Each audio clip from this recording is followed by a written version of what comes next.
let's start. We'll go alphabetical because it's the order that the list I'm reading is in. We're looking at Don't Hurt Me, My Healer. Yeah, actually, better translation, My Healer Mendokusai, would be like, my healer, why are you a pain in my ass? Like, that's sort of the better translation, I would say, for Mendokusai. It's a really good one. If you're like, this is tough, this is hard, this is a little annoying, use that Mendokusai. I don't know why they translated it to Don't Hurt Me. Mendokusai is definitely much more the feeling I get with the Don't Hurt Me, My Healer. The healer character is quite annoying. They're simultaneously incapable and very they're just very frustrating to sort of watch them try to be a healer, because like everything they do is about themselves, and so they're just a pain in the butt to work with. The first episode, pretty funny because you get confronted with a little bit of like, oh well, you're not being as nice either, and it's like, well, no, hold up. This healer wants me to grovel before they're gonna heal me. Like that's kind of BS. Let's move past that. So definitely much more of a Mendokusai. There is a curse in the beginning, so I can kind of see like the Don't Hurt Me as far as the translation goes, but I would say like My Healer's a Pain in the Ass would be like a much better description and title for that show. Love After World Domination. Oh my goodness, this one is fantastic. This one is adorable. This one is cute. This one is everything.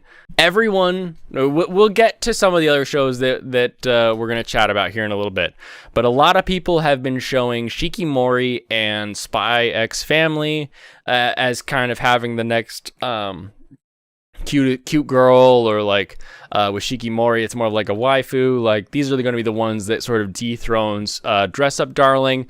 No. Love After World Domination is going to take Dress Up Darling's throne as waifu of the season. This is amazing. This is so much fun. This is what I grew up with. This is, if you're me and you're old enough to have work that lets you go home and watch anime afterwards, or you got enough time to like enjoy anime. You grew up with Power Rangers. You remember Power Rangers. You remember Rita Repulsa. You remember how that whole shindig went down. And now we're getting some really fun Super Sentai tokusatsu style anime. Last season we had the monster Miss Kunoichi in the monster department, was really fun. This season, Love After World Domination.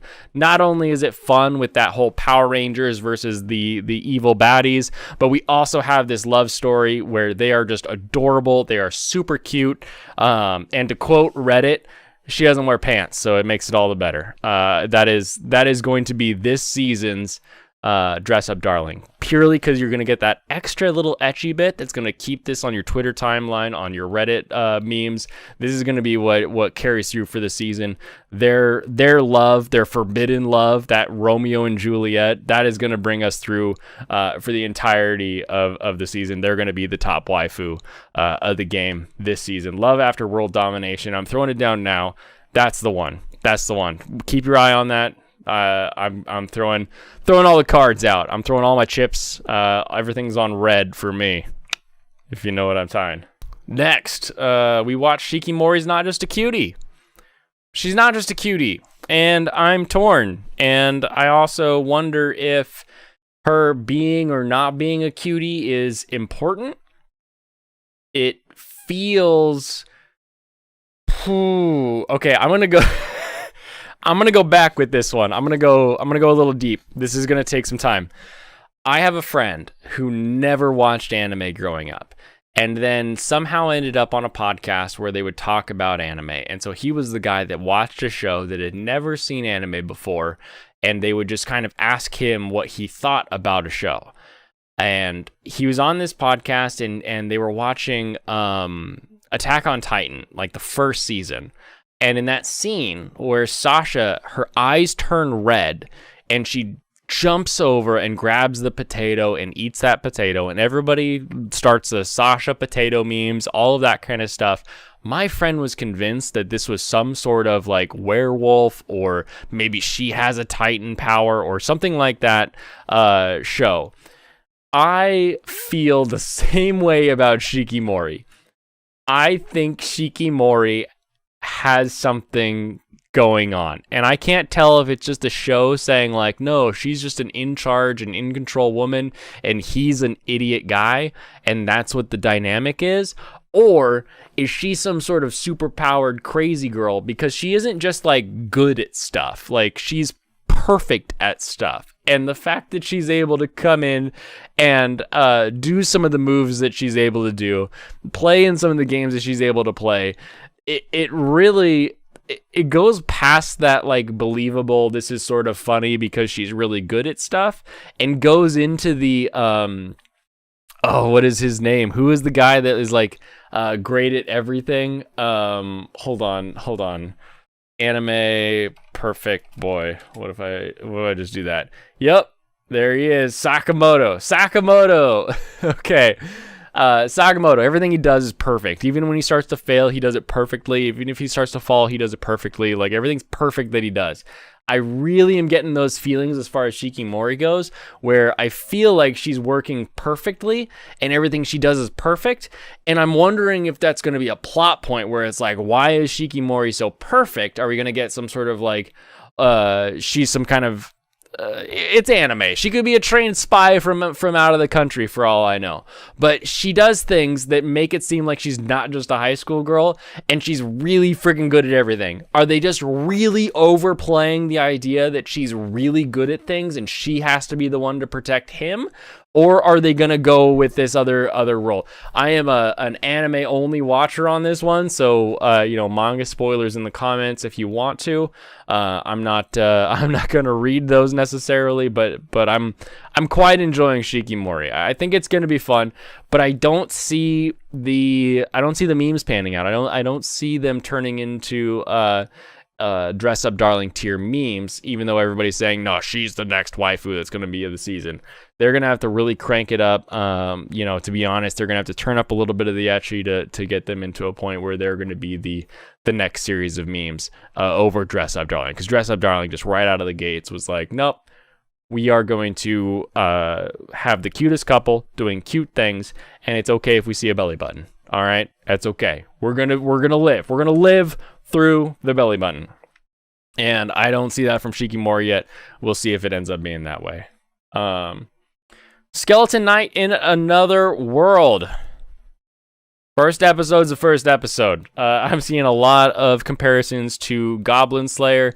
I gotta say, the difference is one happened and the other one didn't. So Skeleton Knight definitely doesn't reach as far and dark as Goblin Slayer did. The fact that they have that like attempted rape is one thing, but like they didn't. The fact is the hero came in and saved the day, so it really is a little bit better as far as like the is this okay to see page of things. Overall, it seems like a very boring kind of show. It's one of those, I'm in the game I used to play. Oh, I have this equipment. Oh, I remember how this used to work. So we'll see the trapped in the game trope played out. So far, episode 1, not really super exciting for me.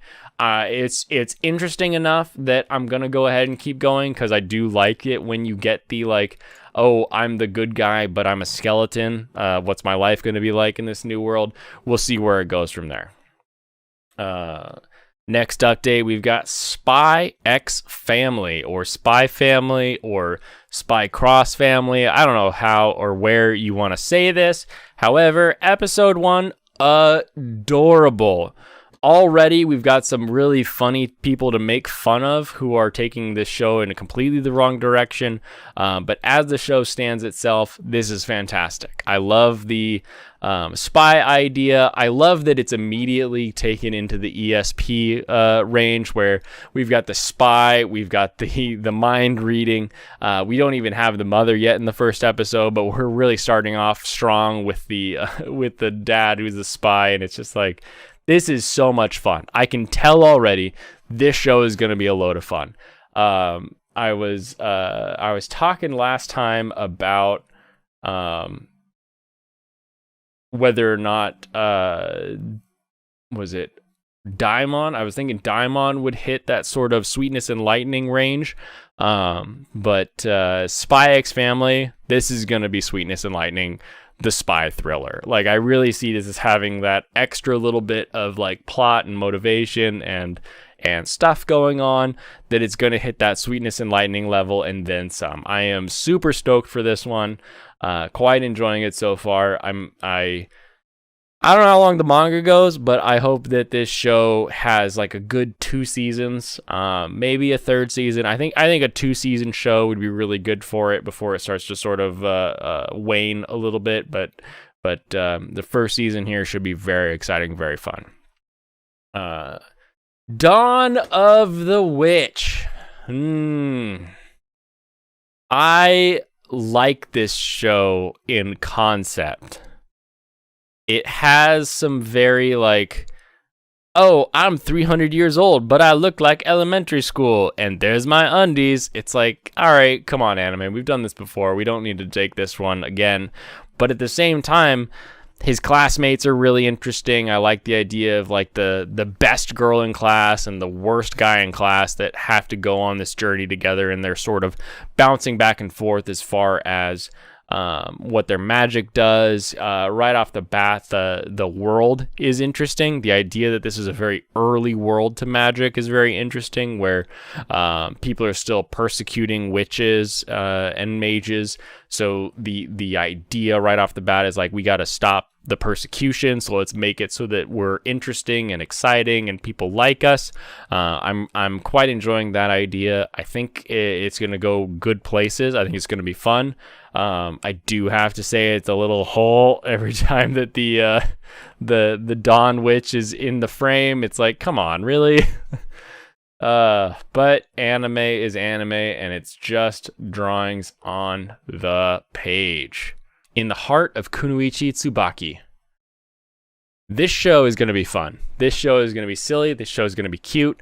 This is the coming of age girl show that is going to be there for a lot of people.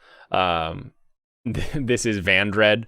Vandred being a classic anime where literally men are from Mars and women are from Venus, and then they encounter each other in space and they're at war, and then the Vandred ship ends up with both men and women on it, and they're fighting the whole time, but they have to learn to work together because they're sort of lost in space, sort of a thing. Very fun show while they learn that they're basically the same race, but they're just different genders of that. Really fun show the way it worked out. Heart of Kunoichi already starting off with that men are evil, watch out, they're brutes, they're gonna hurt you, stay away.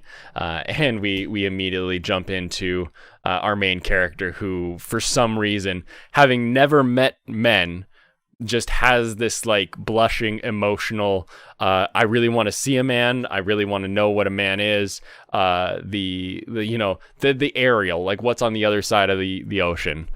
So really cute so far. I think it's going to be a fun one. I hope we get more story of the men, because some of the ninja stories about men are all the same line every single time they talk about men. They're big, they're brutish, they're stinky, they have a nutsack that you can kick. Like that's literally a line that's repeated every single time men are brought up. So I hope we get to a point where we actually are introduced to men, we get some conflict with the men, so that we can sort of build character off of that. Maybe there's a misunderstanding and they have that whole, you shouldn't go approach the men. We'll kind of see where it goes and how it evolves, but I'm hopeful. I think it could be. This is one of those like rough start animes. This is one where definitely you want to give it some shows, really actually see how the world fleshes out. Right now, we have one character's sort of perspective on things and sort of a glimpse into what the world is like. But I think we're gonna have a really fun world. It'll be exciting here. Another start that we had, Heroines Run the Show. Very interesting title. Actually, let's see what is the Japanese title on this one. Oh yeah, Heroine Taromono. I guess that's close. This is country bumpkin girl comes to Tokyo, needs to make money, finds a job, and that job happens to involve an idol group that also happens to be seated in her class, and we're gonna have some kiss him not me vibes where she thinks they're idiots, but we're gonna get some of that tension, I'm sure, moving on through the season, where it's like, well, she gets to see them, blah blah blah blah blah, and we've got a friend group kind of built already from people just saying, hey, which is like a very real way that like that first year in a new school, you just sort of are going up saying, hey, you want to eat together, and that then suddenly you've got a friendship growing there.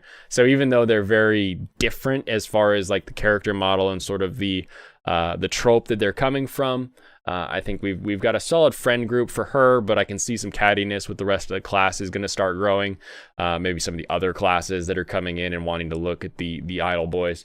And then, of course, the idol boys have their dynamic of secretly hating each other, even though they've been paired up and they have to work together. So this should be a fun country bumpkin, brings real humanity to the stuck-up idol boy group. I can definitely see that. This is going to be a good one. We talked a bit about or on Host Club when we were joking about Fanfare of Adolescence, but I'm really getting some of those vibes already from the first episode of Heroines Run the Show. So hopefully that continues and we maintain that that good girl bringing a fun aesthetic. Lastly, last one that I updated on this last week, Miss Shachiku and the little baby ghost. Adorable. Freaking adorable. I don't know why this baby is a ghost. I don't know why this baby ghost lives in an office. And quite frankly, I don't care. She lives off of stealing people's food because that's offerings in Japan. It's a very common thing to bring food to a funeral, bring food to an altar, bring food to a grave site and leave the food there. You stick the chopsticks in it, and then the deceased will eat with the chopsticks. That's why when you're in Japan, you never put your chopsticks in your food bowl, because that's how you give food to the deceased. And so the idea is like, if you put your chopsticks in there, it's an offering now to the deceased. So we know that ghosts in Japan will eat food. I'm a little surprised that she has feet. They're adorable. The way that she like thump, thump, thump, thump, thump walk, the way they animated her walking around is really adorable. So I'm glad she has feet. But I am surprised that they went with the little triangle headband and then didn't give her the ghostly wisp, because usually that's another typical Japanese ghost sign. We have what is essentially Miss Kobayashi, the overworked at the office, and can't get away because her boss keeps giving her all this work, and this ghost who now wants to take care of her and make sure that she is not spending all of her time at work and going home and leaving. And it's adorable, and it is We've had some chill shows so far that we've talked about. This one is the heart bleach. This one is going to clean your soul. This is going to get you ready for the week ahead. This is the show that you're going to be like, okay, yeah, I can do this. I am about this. I can make this happen. I got this, and I'm not going to work too hard to make it get done. Make sure you take time for your escapes in life, because otherwise your life is going to be boring and annoying. Very, very excited for this show. Not a priority, I would say, for me to watch any given week, but definitely if I need something that's going to be calming and we can have some fun, that is going to be the one that hits the list. And I think that is going to do it as far as updates for me for this last day of shows that we watched.